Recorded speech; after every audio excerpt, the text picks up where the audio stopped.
Hello, and welcome to another edition of the One Hood Power Hour. For some of you, this is the night before the election. For others of you, this is, the Brandon swearing in day.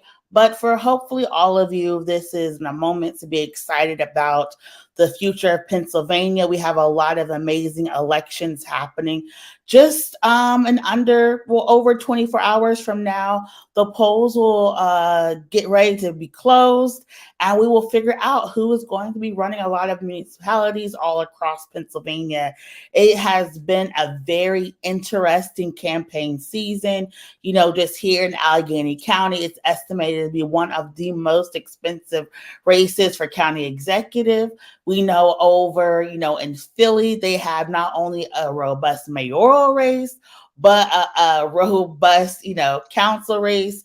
Even in some places they talked about today, there are more candidates for the first time ever than there are positions open in school board. It has been a very, very competitive race here in Pennsylvania, with all of the issues coming down to be on the ballot. People have been talking about healthcare access, housing affordability, student loan forgiveness. Even in this municipal, off year, we're still talking about issues on the federal level. We know just last week there was a report that talks about there is a possibility that Pennsylvania may soon be getting busloads of migrant refugees being sent by the governor of Texas to protest immigration laws. So even in this municipal election, we're seeing a lot of federal issues be impacted, and we're seeing people be very responsive to things that are happening. We've seen, voter turnout. We've seen an increase in voter participation, and Pennsylvania really has been tackling a lot of these issues. And so there are so many great organizations who have been doing the work, because without people-powered movements, our people are not being representative, and there is no reflective democracy. And so this evening, we're very, very honored to have people who have been doing the work come on here to talk about what is it Pennsylvania can see tomorrow. What is this messaging that has resonated with voters? What are some of the issues that people care about and what they are seeing? We're going to hear people who've been knocking doors, people who've been doing endorsements, people who've been talking to voters for the past few weeks. And we're going to be talking about what this means not only for tomorrow, but for things to come. And so I'm going to pass it over to my colleague, Ross Tedder, who is going to carry us through this power hour with this robust panel. Over to you, Ross. Thank you so much, Miracle. Good evening to everyone else watching. Super excited to have first up Kadita Kenner, who is the founder and executive director of the New Pennsylvania Project, which is doing a lot of kick-ass work all across the state, including right now, where Kadita is joining us from in Delco with that really, really important race there. So thank you so much for joining us here tonight. Our first question is just about, the race currently. You've been on the ground working in the special election to turn out the vote in Delaware County, which for those of us who are watching in Pittsburgh area, Delaware County is a suburban county of Philly. How has that experience been for you? And what do you think is at stake in this particular election? Yeah, thanks for having me on this evening. Just a pleasure to be here with you all to talk about these issues. So yeah, I'm actually joining you from a little Panera Bread right outside the turf. I was knocking earlier today. So here in Delco, I was actually in Darby Township today, Alden to be exact, which is about 40 minutes outside of Philadelphia.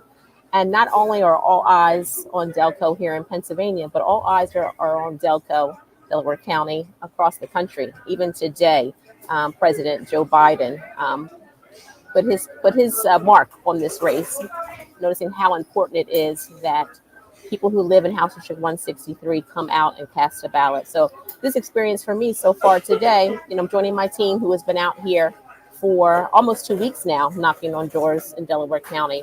Our Delaware County team, our Chester County team, and our Philadelphia team have come to Delaware County to make sure that we have a huge presence on the ground as we are encouraging people to come out and cast a ballot, not only for the primary election, but for the special election here in House District 163. So just today, as I've been knocking doors this afternoon, it's a beautiful day to knock doors. If you've never done canvassing, I encourage everyone to give it a try. You get to meet a lot of interesting people as you walk the neighborhoods and engage the communities. I will say today, my experience has been good. It has been good for our team as well. We've had no issues, no adverse commentary from the folks in which we are engaging at the doors. People have been very pleasant, welcoming, coming out of their homes to engage us in conversation.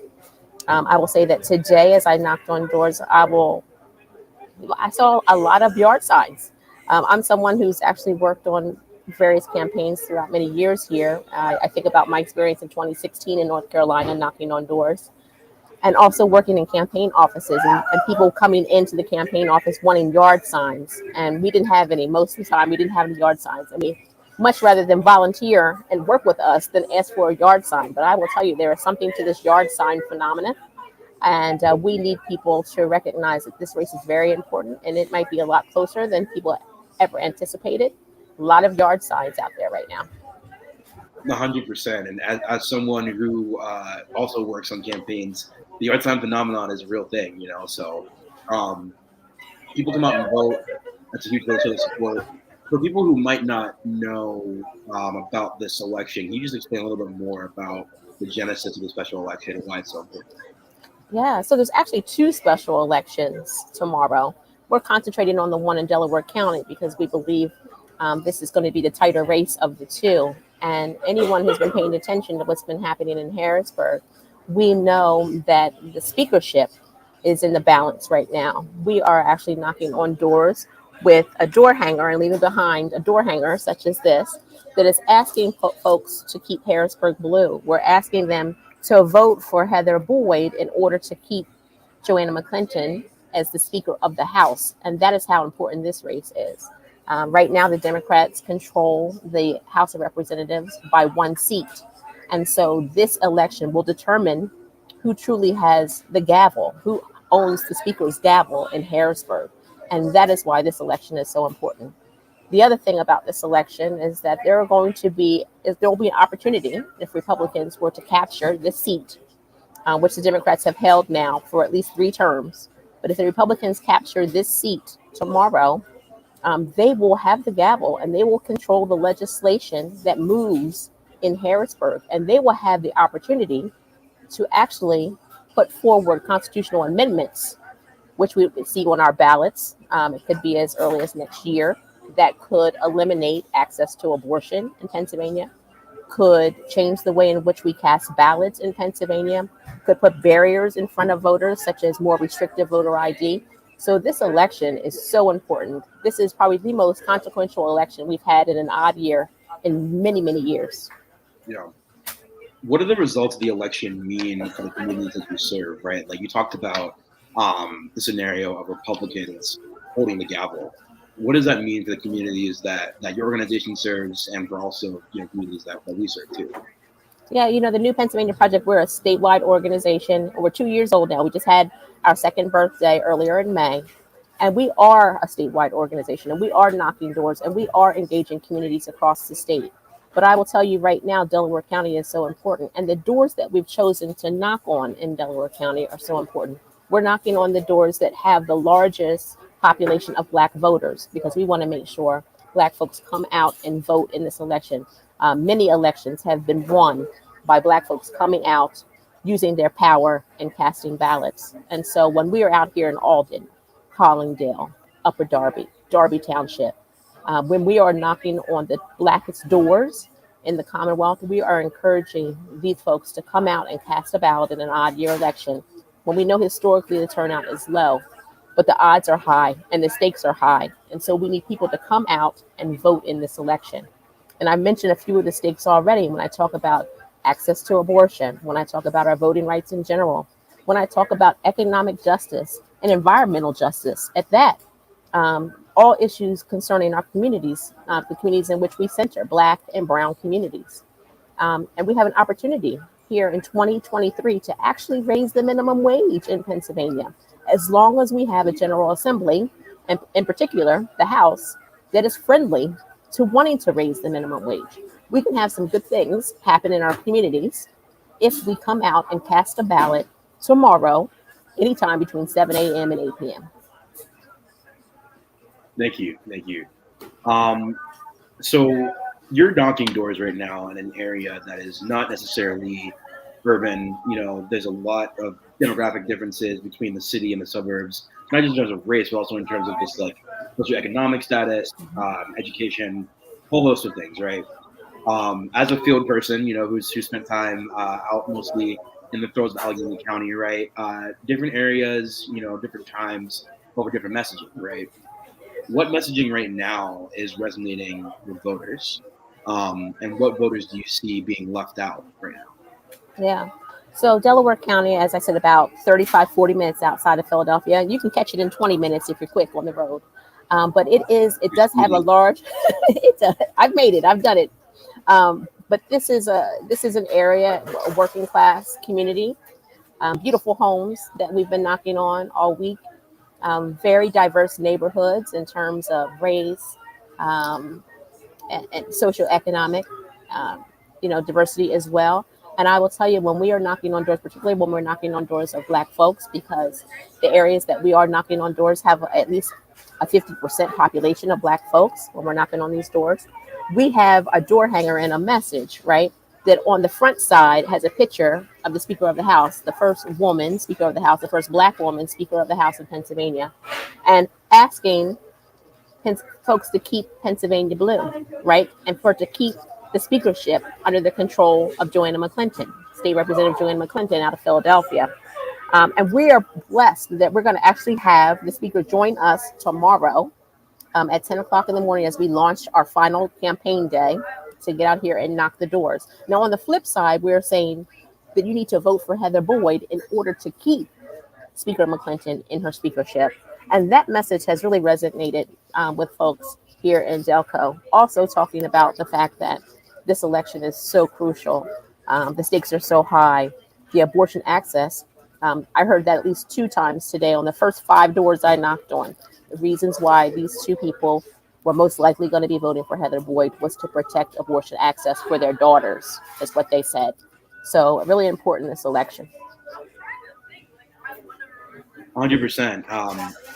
In response to that messaging, right? What sort of things are you hearing from people? Like, what issues are people, really concerned about? What are people saying about this political moment that's important? What are folks saying back to us? A huge part of organizing is, providing information, obviously, but also listening as much as you can during the speech and understand. So what are folks saying? Yeah, I'm very pleasantly surprised that most are knowledgeable about the fact that tomorrow is a primary election and a special election.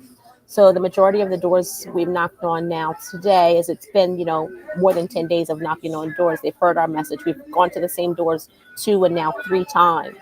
And so they understand the importance of what tomorrow means. I will say that a good majority have not used the vote by mail option and or have not turned in their vote by mail ballot yet. So we're really trying to drive home the importance of turning in your vote by mail ballot. Use a drop box, which is safe and secure and convenient, or spoil your vote by mail ballot and bring it to your polling location with all the necessities that come with it so that you can vote in person. And I'll say that a good majority of the doors we're knocking on, these are people who want to experience that day of celebration like I do, which is to go to my polling location and cast my ballot in person and be there to receive my sticker that says that I voted. So I think that's really what's important right now. So we need to get people who have requested a vote by mail ballot and have it in their possession, but have not turned it in yet, to go ahead and fill out that vote by mail ballot. Follow all the instructions, make sure you sign it and date it, very important. And then get that vote by mail ballot into a drop box or your county board of elections, or take it to your polling place if you must. but get that vote by mail ballot in. 100%. And just a quick shameless plug. Here in Allegheny County, you can go down to the county elections office like until today at 8, and tomorrow at 8 as well, to drop that mail-in ballot off if you still have it. Or if you just want to go to your polling place, take your entire mail-in ballot, give it to the folks there. They will set you up with a regular ballot or a provisional ballot, but they need to verify that you haven't voted yet. That's just a side note. Following up on that last question, right? The reason why these off years, quote unquote, are so important for folks who are in the organizing space, it's a building block for future elections, right? A building block for our goals, down the road. How do you see this work that you're doing now, in Delco, but also everywhere? How do you see it as having an impact in 2024? Yeah, what we're most proud about as an organization, the New Pennsylvania Project. So I'm the founding CEO, founded this organization 2 years ago. What we are most proud of is the fact that we haven't laid off a person, that we are able to carry over our staff from 1 year to the next. A well-trained staff that has been with us for some time that can go into the next campaign. We don't have to shut down operations and then hope we receive some funding for the next year and then hire back up people that we need to retrain or train for the first time to do this work. So what's so great about this is that our work is sustainable. We are having folks that have been with us since 2021, still with us doing this work. And it's so impactful if you're thinking about looking ahead to 2024, because it's going to be so much work. And there's, at this point, almost not enough people to hire to do this work. And so just really grateful that as an organization, we haven't had to lay off a person. And that anyone who started with us, they are still with us doing this work and receiving all the training they'll need so that we can be successful in 2024, hit the ground running, and not just when it's 2 months ahead of election or 3 months ahead of election. But we are setting the groundwork now. We're out here collecting voter registrations right now. Just last week, we registered 2 74-year-old twins to vote for the first time. Now, they're not going to get to vote in May, but they're definitely going to get to vote on November 7th. Right. So this is year-round work. This is voter registration, engagement, civic education, mobilization, year-round. Thank you. What is needed to do the work? And that's a good broad question, but what is needed to do the work successfully? Like you're saying, to have that continuity from year to year. What's needed? Cash rules everything around me, right? Great. So number one, right? Money is always great. Unfortunately, we can't operate without it. And so if you are someone who is watching this programming tonight and you have a few dollars to throw the way of a nonprofit organization, we are one of those that will gladly take that funding and do something dynamic with it. The other thing I'll say is, as an organization, we really rely on paid staff to do this work. We're not so much looking for volunteers to knock doors with us. We're looking for the staff that we train and train well to do this work, to engage their own community, because nobody can engage Delaware County better than someone who lives in Delaware County. No one can engage Penn Hill better than someone who's from Penn Hills, right? So it is really important for us to have the continuity, have the sustainability, and have the folks who actually come from the neighborhoods, working in their own neighborhoods, to engage their own communities so we can all get our needs met. Before we end, I just want to say thank you again for being here with us today, all the work that you do. How can folks get in contact with you before we hop off? Absolutely. You can visit our website, so newpennsylvaniaproject.org. So spell it all out, newpennsylvaniaproject.org. And we're named in homage to the New Georgia Project and all the awesome work of N.C. Fada and Stacey Abrams, who got that off the ground and registered 80,000 plus people in their first year of operation. So follow us on social media as well. We are on Facebook, we are on Twitter, we are on Instagram, we're on TikTok, and follow the work and follow along what it is we're doing, and the education, the civic education that we're providing. That's so crucial. And we're hiring too. So if you're someone looking to make this a career, if you would like to do this work for full time, please join the New Pennsylvania Project. We are hiring. If you go to our website, you'll see the various positions we have available. And we would love for you to come and work with us and be part of this team. All right. Thank you so much. Thank you so much to everyone. Gadita Kenner, founding executive director of the New Pennsylvania Project. Thank you for having me. Thank you for having me. All right. So next up, we have Sam Gibson, who is another person here with us tonight who is doing the work for a section of our community. Sam is the communications chair for the Stonewall Democrats. For those of you who might not know what Stonewall is, they are one of the most important LGBTQ supportive organizations in the country. PGH has a really important chapter. And with that, we'd like to welcome Sam. How you doing today, man? Hey, Sam, how are you? I'm blessed and highly favored, man. It's good to be on. Hey, good to have you. Good to have you. We're very grateful that you are able to join us tonight. First question, we know there's so much advocacy and policy that the LGBTQ community is fighting for, right? And beyond, just advocacy, right? Human rights, right? The community is fighting for. What did the recent, House passage of the Fairness Act, what did that mean to you? Everybody should be able to have housing if you are eligible for it, no matter what you do in your bedroom, male, female, black or white, Jew or Gentile, as my mother used to say, everybody should be able to have housing. It should be fair housing. People should be able to live wherever they want and don't be afraid to live there. And they shouldn't be crucified for being able to live in that place. If you can afford it, if you're eligible for it, I think fair housing should be cut across the board. 100%, 100%. I guess, what were some of the barriers that were in the way of that for so long? So some of the things that the organization Stonewall Dems we face with some of the people who come in for the LGBT group is that first and foremost, when people find out that they are Black, LGBTQ, and of any sorts of low income, they don't usually get it. And even if their credit meet the requirement, but if they're low income, they will not give it to them. We also find that it'd be dangerous that some of them, young ladies and guys that come into that facility, go into them facilities and they try to find housing, they'll get beat up or harassed, or even, as we know in the past, there becomes a bad victim of violent crimes to them. So, there has to be some legislation that is put out that LGBTQ should have fair housing and they should be honored just like any other human being in the city of Pittsburgh. Yeah, 100%, man. And I think it's a shame that these are issues that are plaguing so many people in 2023, but there's a lot of social mechanisms that make that happen. You're very active in the Homewood community, from feeding the community, supporting the youth. What do you think this election means to the communities that you serve? Particularly, let me say this, I'm actually active in most all communities in the city of in the greater Pittsburgh area. If there is a need and a call, we the people of 412 will show up for that need and we try to address it. We are a group of people who our people need some help, need resources. There's mental health is real.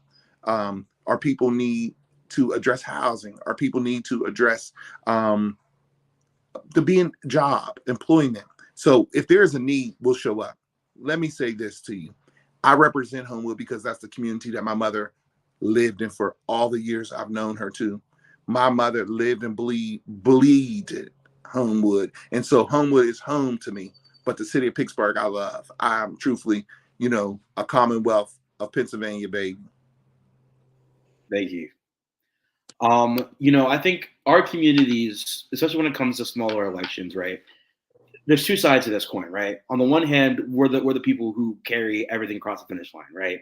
On the other hand, there's a lot of people, for good reason, who are skeptical of our political process, right? Because they've been systematically removed from our political process, and ignored, right? What messaging this year, and particularly in your community, has been resonating with voters? Let me answer your question that you asked me first before. I was letting it digest, letting it roll around on my. This election is critical just like every other election.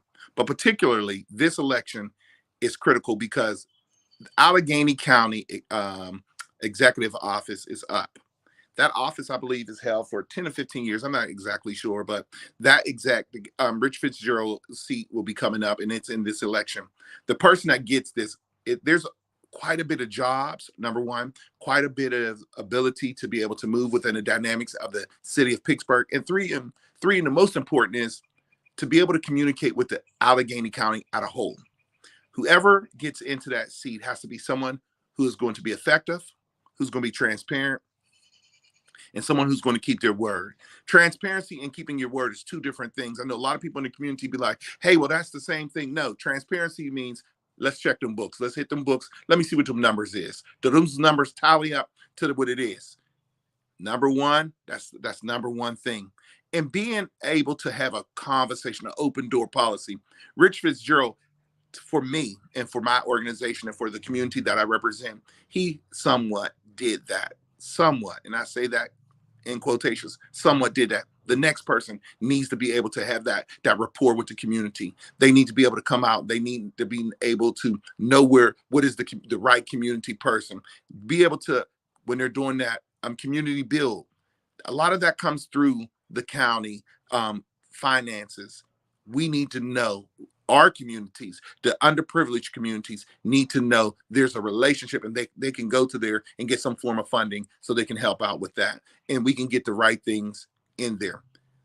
This particularly office also deals with the Allegheny County Health Department. And most Black communities don't get health care that is 100%, or they're afraid of it. When you speak of the LGBTQ, that is another lifeline that I could talk more about, but I would just say this: underprivileged communities don't get enough. So whoever gets in this office has to be able to know that the health department is a viable source to the Black community, so our kids can get milk, WIC, so our kids can get them shots before they go to school, so our mothers and our young men who are going through training can go through them trainings through the Allegheny County Health Department. And in order for us to keep our mom and pop shops open within a community, those people can be able to get that health department approval so they can stay open. We need those essential things through this office so we can stay sustainable in our community. Now, let me answer your second question. Everybody on this slate card, everybody, it is critical because in this 13th and 14th ward, I believe we have a young man, Kahari Mosley, who is running for city council. The last person that sat in there almost sat for 20 years. And I'm not going to say he did a good or bad job, but what I'll say to you is we need someone who is going to be viable, someone who's going to be seen, someone who's going to make some decisions with the community. This election is an important election. And I believe that slate card that we, the people of 412, is going to get the correct people in office so we can do the right thing for our people. 100%. 100%.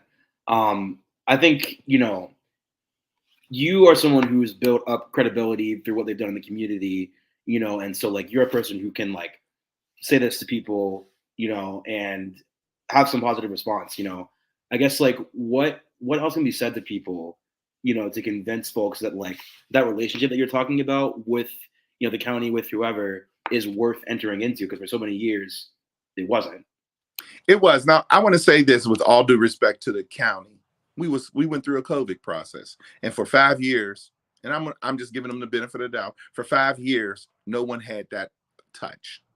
He had no ability to touch. Coming out of COVID and then coming into this election, I believe there was something fumbled. Someone fumbled somewhere. What I can say to the community is right now we have a great person who is looking to take that seat. And I don't know if I should say it or not say it, but being that you all know who I am, I'm going to be transparent. John Weinstein has been in office for about 15 to 16 years. His office has never once had a problem in the Treasurer's Department. He has never once been under scrutiny. He has never once ever had to go and face the review board. So for me, and for the people who I'm listening to, John Weinstein would make a good decision, or he would make a good person for this particular position. There's a lot of great people. Who else is running? You have Sarah Anarado. She is in, for me, She is a great person. She knows her thing. She's been a state representative. You know, you have David, the lawyer, a great person. I mean, he knows his stuff. He has fought for. He is truthfully, and I know people are. I'm gonna get some slack for that, but hey, call me. Y'all don't have to send it to you guys. He is truthfully a freedom fighter, making sure people get out of jail who has been sitting in jail for many years. He is a great, great person. Another asset to the Black community, to the community who goes underheard, underprivileged, and suffers a lot. He is fighting for the change at the Allegheny County. Great people. You got the gentleman wrong. I hate to say him about. I don't know his name. I do know his name, but I'm not thinking of him. The Black guy. He is so intellectual. Who's running for it? Knows this stuff. Know the community. These are the type of people who I'm saying the Black community need to get out there and really and truly have a conversation, so you can pass your vote, so you can make a decision and say, hey, this is the person I voted for because this is what they're going to do. It is important. It is extremely, extremely important that we do what is best for our household, for our community, for our city, for our nation, because Pittsburgh has a black cloud over it, and we really and truly need to get past that so we can move on. We're a great city if we stick together. Thank you. So along with that, right, what do you think voters, what expectations and demands, do you think voters should have for politicians, and other stakeholders? When you say it, do it. And when you do it, mean it. And don't look for no handouts. You hear so many people say, we pay to play. No more of that. That has been a long time situation. If you say you're going to put street lights up, put street lights up. We shouldn't have to wait 15 years for them. If you say you're going to put some bumpers up so the cars can go over slow in the neighborhood, put them up. Don't wait, because we know the money is there. The last regime that was in office, down at the mayor's office, there was millions of dollars. We all read about it. There was millions of dollars put into different things within the dynamics of the communities. We are just now seeing them things. That's not good, man.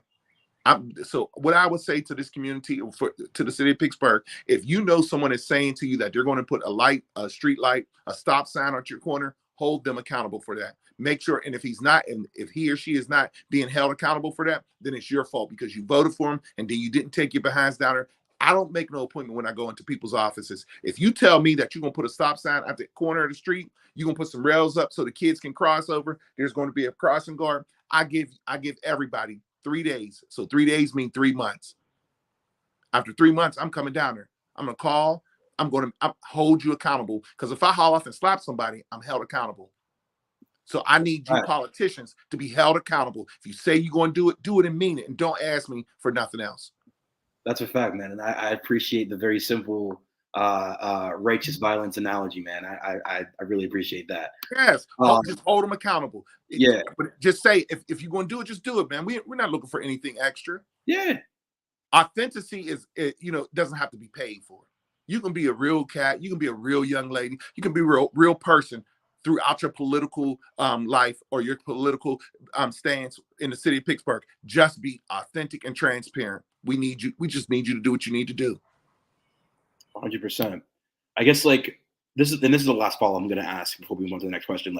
What mechanisms are available for people to enter into that, contract of accountability with their elected officials? We ain't got enough time. Fair enough. We ain't got enough time. And I'm going to be honest with you. That is a serious question that we just don't have enough time for, to really and truly reach the people. I used to work for the Board of Education, and I remember they used to say, reach one, teach one, reach one.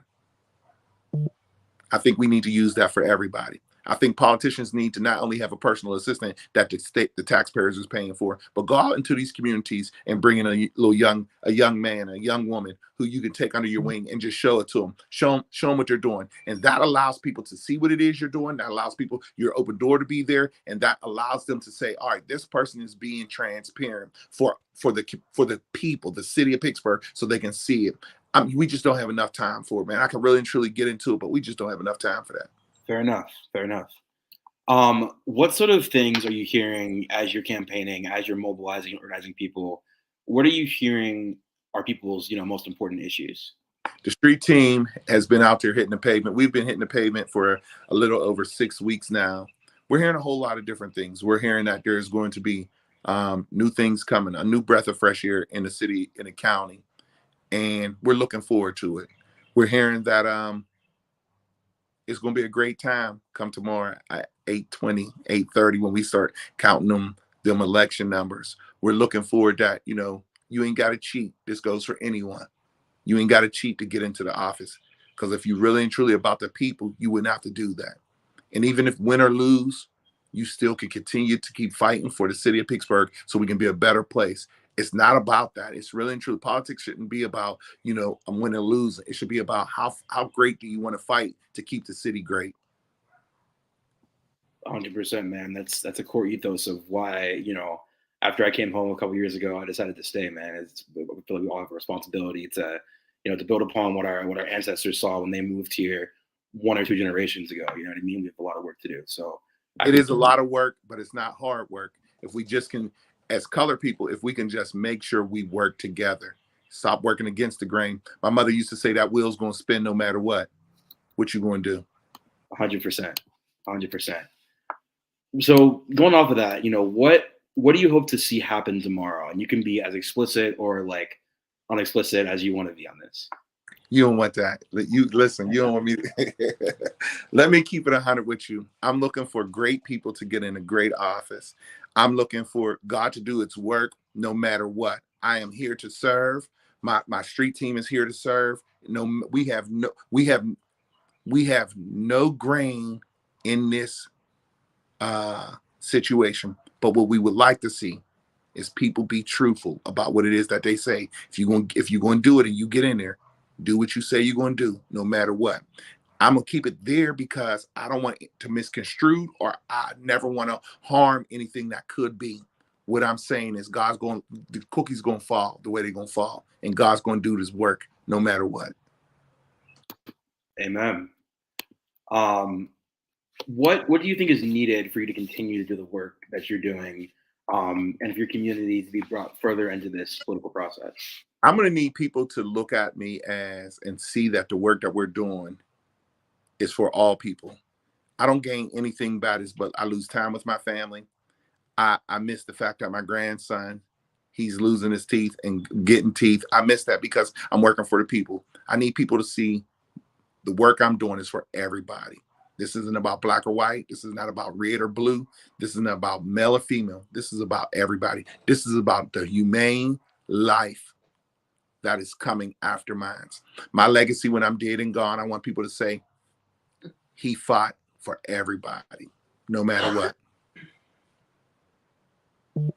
And I guess, why is that so important? Why is it so important to not just focus on people in your immediate, circle, and focus on everybody? It's important because legacies are great things. They are things that build character. They are things that build families to continue to keep having legacy after legacy after legacy. I was watching a program the other day on Jesse Jackson. And Jesse Jackson was talking about how his family's legacy isn't just his legacy. I want, when I'm gone from this earth and I'm with that special place, I want people to say, this was what Sam started, or this is what Sam was a part of it. This is what Sam did for the community. This is what Sam did for the people. It's about us working together. And there got to stop being greediness. We got to stop allowing people from outside of, we got to stop allowing people who don't live in this city to come into the city and buy us out and bring in other people to take over what our forefathers and our ancestors worked hard to build and have. 100%. So Sam, thank you so much again for being here with us today and for giving us your thoughts, sharing a little bit about the work that you do. Before we get off, how can people get in contact with you? I am everywhere. Well, because we do so many things with violence prevention, we had to drop our website because if no one doesn't know that, over the past previous Easter that just came up, one of the people who we had put into housing, he had ended up, we posted something on Facebook. Well, the street team decided to post something that people were going home. They followed him and then he got killed. He became another victim of violence and he got killed. So we dropped our website because we wanted to kind of make sure our people are safe.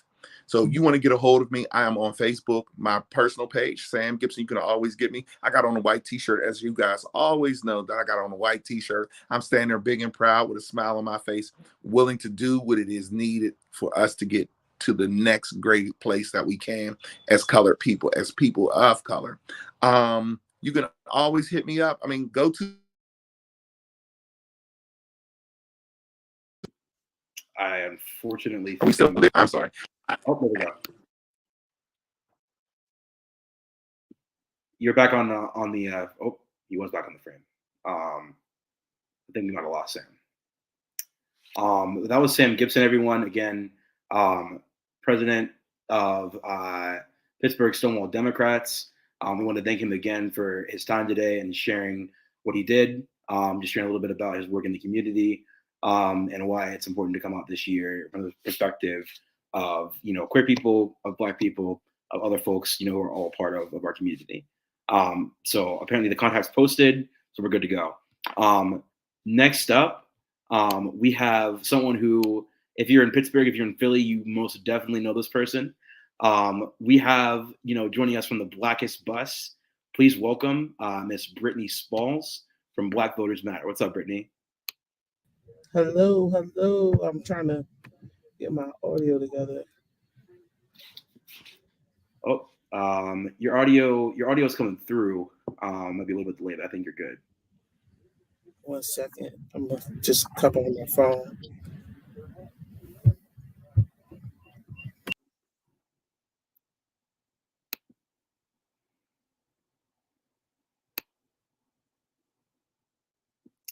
I apologize, y'all, that you have this 3-second frame of just me staring at you awkwardly while we wait on this.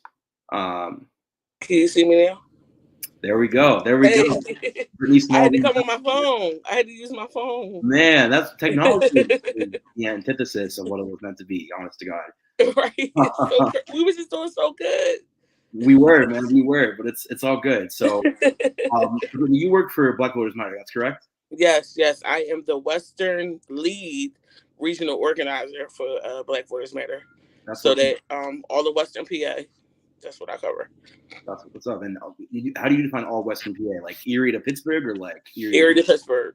Ooh, that's a big area. Yep, something in between. We just actually just got back from Erie, Pennsylvania, and we try to hit those rural areas. So yep, that's what's up. So right now you're traveling throughout Pennsylvania to encourage people to vote tomorrow. From your perspective as an organizer, like, why is this election so important? This election, every election is important. Every election is important. And I always tell folks that voting is not the tool, but it's a tool to possible liberation for our folks and to get us closer to freedom. Because, in these times that we're in now, we're in some very critical, crucial times. And I would even say that this is like, for our generation and younger, is like our civil rights movement. Because we are fighting for some real things that are detrimental to our safety, our well-being, economy, everything. So it's very important to participate in every election cycle. 100%, man. And I appreciate the statement you made about this being, our sort of civil rights movement. To some people who might be like, topped out, that might seem like hyperbole, but it's really not. I think we just came out of an era in which, I'm gonna just say the other side, people who want policies that are detrimental to our community, they had to at least hide, some of their intent. Now it's just out there in the open, and it's not looking good. So yeah. What are some of the most, common issues that you're seeing or hearing, throughout the communities that you're visiting? What are people really antsy about out of the election?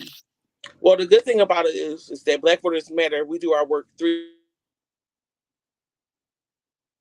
the good thing about it is we do our work 365 days a year.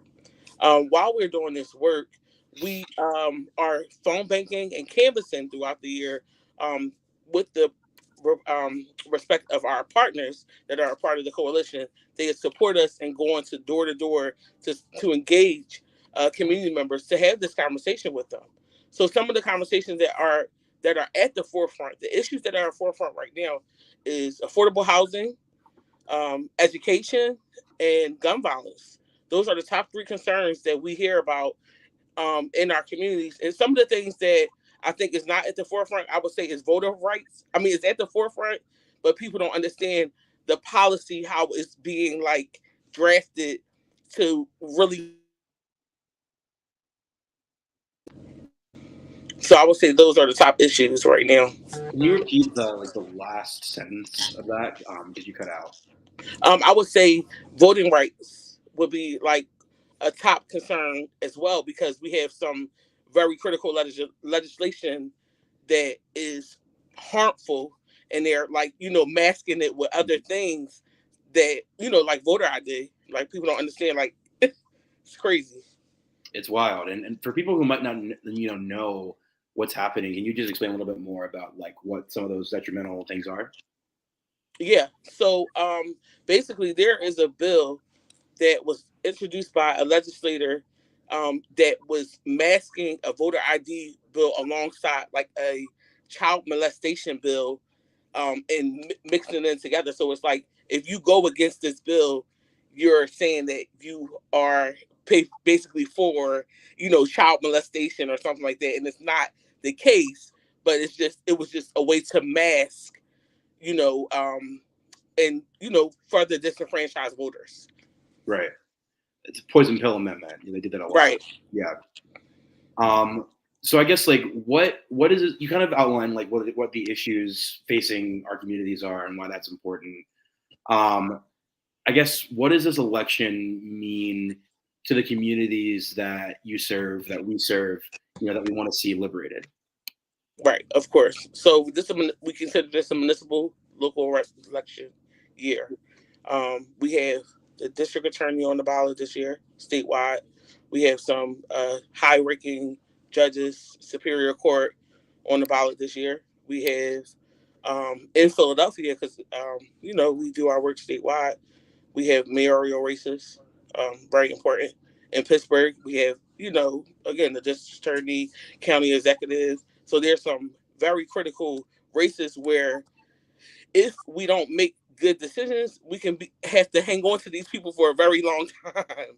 And it's like, they get into these seats and they pretty much remain there, and we stuck with them. So we really have to be understanding that we want the folks that's going to have our best interest in mind when we're making these critical decisions at the polls, because they are critical, because again, these folks will be in position for 10 years or longer. Yeah, 100%. And I was just talking with Sam about this, like our community, really for our entire history here, but like for the sake of this interview, we're just going to say that for the past 50 to 60 years, right, our communities have been systematically disenfranchised, right? Yes. There's a lot of reasons why people might not want to vote or feel like the voting is like useless, right? Even though you and I like don't agree that that's true. Right.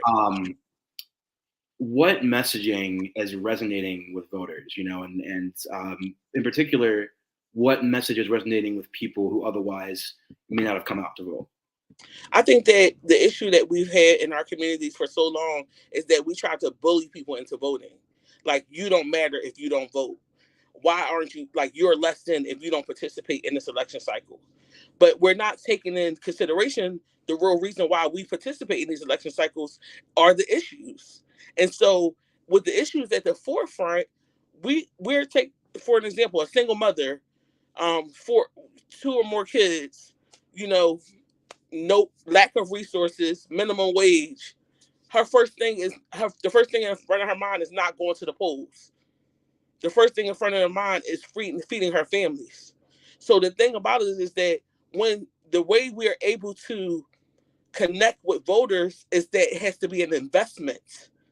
And so when you're talking to them, you're not talking to them, telling them why they should do something. You actually should be listening to them and their concerns and asking them what you would like to see. How would your life change with these critical change in these positions? So what are the issues that you're experiencing that would make your life a little easier if you had some support in? what sort of are those issues that people are talking about that are really kind of like just daily life struggles? Yeah, like we said, we talked about access to education reform, because I believe that education needs to be reformed, because we have folks that are not having access just because of their zip code. They don't have access to quality education. So basically having resources for childcare. We talk about daycare can be like up to $300 a week, and if that's more than somebody's rent at most times. So you tell them to choose to stay home with their kids Mm-hmm. or go to work, and then they're like, who's watching the kids? Yeah. So childcare, we affordable housing. Mm-hmm. We got developers coming up and buying everything in our communities.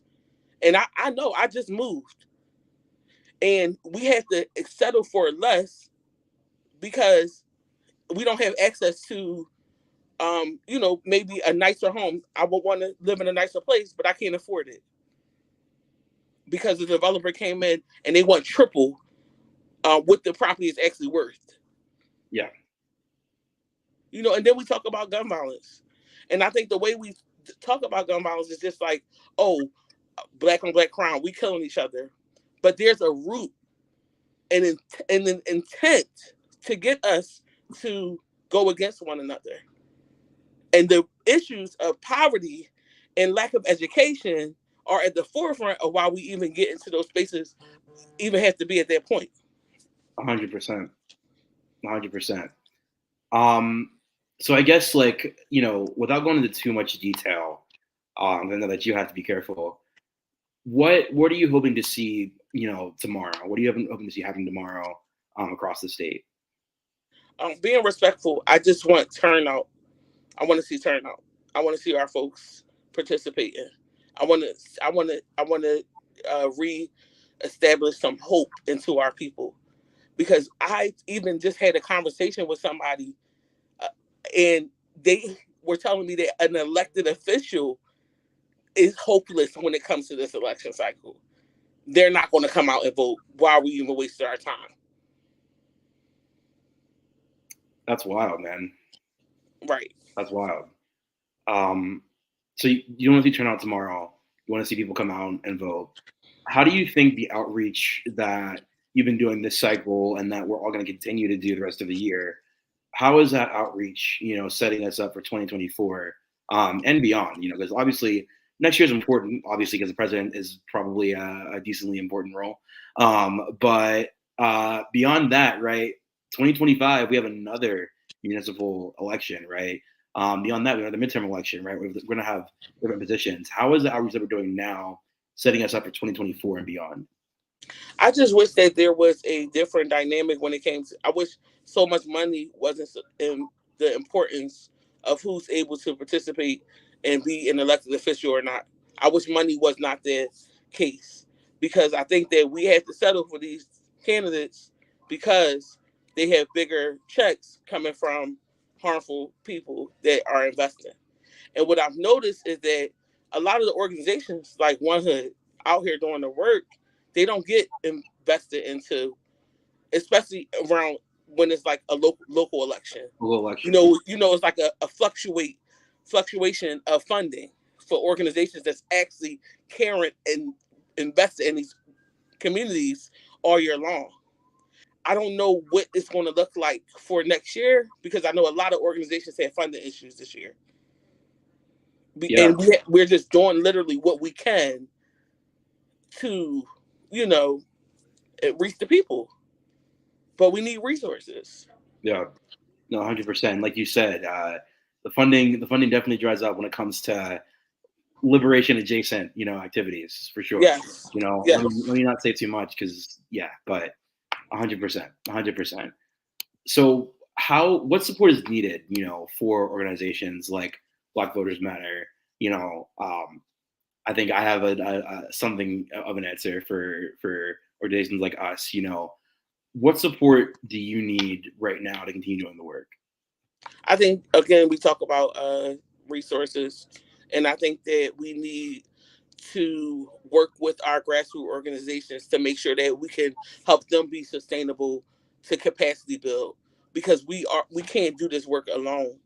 So not looking at it from a linear sense where I wish some of our folks in the movement space didn't have to have the face of everything or be like, power tripping, and really understand we cannot do this alone, and really understand the importance of organizing, because like the Panther Party, they were organizers. Kick-ass organizers. Kick-ass Let's organizers. set the stage for some of our quote-unquote gangs today, but yeah.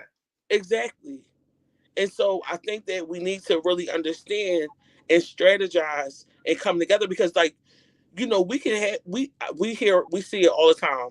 It may be far in between, but we have seen some historical elections happen with lack of funding and people power. 100%. 100%. Our final question before we log off. How do folks get in contact with you? How do folks get in contact with the organization? And I'm gonna ask you this last question because I like you, but what brings you joy right now?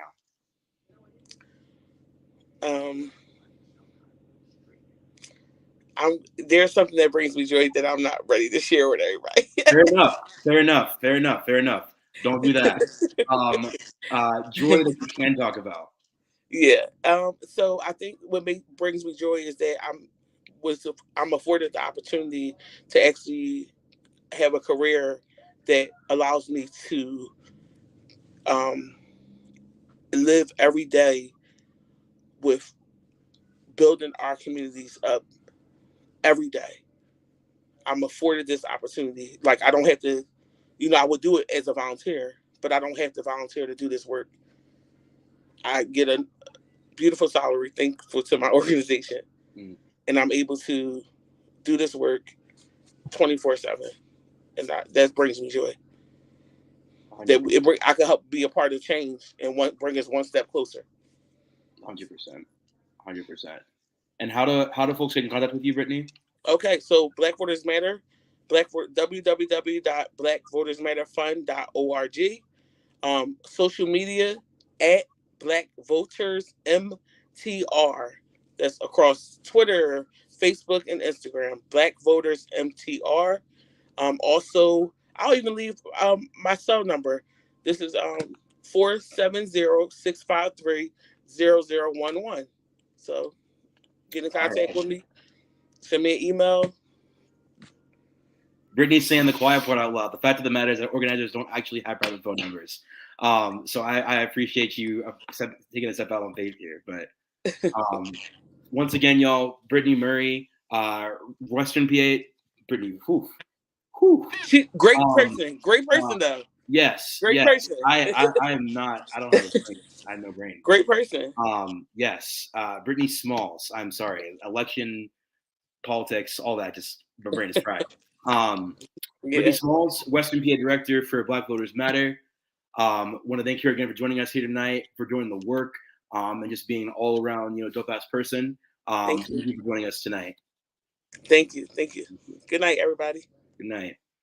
We're gonna hop off here. Thank you for joining us for our final power hour of this election season. As a reminder, in case anyone does not know, or in case anyone just needs the mental stimulation to go turn on your ballot, go turn on your ballot. If you have requested your mail-in ballot, you can go downtown for like another hour to the county elections office and like drop that bad boy straight off at the desk. They'll take that from you, give you a sticker, you'll be good to go. You can do the same thing tomorrow as well, before 8 p.m.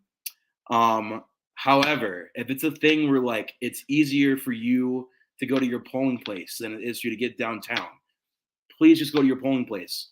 They'll take your entire envelope, they'll take your mail-in ballot, they'll give you a standard ballot. If they get funny, if anything, they'll give you a provisional ballot, which will then be counted while the county verifies that you have not already voted. So go ahead and do that. If you're if you requested a mail-in ballot, if you're voting in person tomorrow, polls open at 7 a.m. They close at 8. And if you need to know where your polling place is, go to votes.pa.gov. And you will find a handy dandy tool to find where your polling place is, given your address. So once again, thank you all for joining us, not just tonight, but this cycle. Thank you for supporting the work that we do.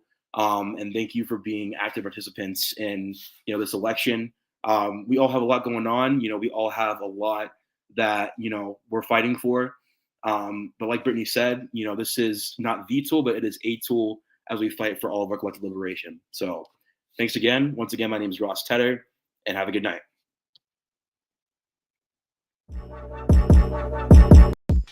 Over the course of a few years, life yielded a crisis of pandemics, resulting in many reeling and searching for answers. Black men especially have had to grieve the passing of hip-hop icons DMX, Michael K. Williams, Biz Markie, and many others. How has this impacted Black men? How has this altered the way they see themselves, their ability to express themselves, and their mental health? We sit down with Black men raised on the culture of hip-hop and ask them directly. Let's have a bite, take a step back in order to move forward. I'm your host, Miracle Jones, and this is Brunch with the Black Man.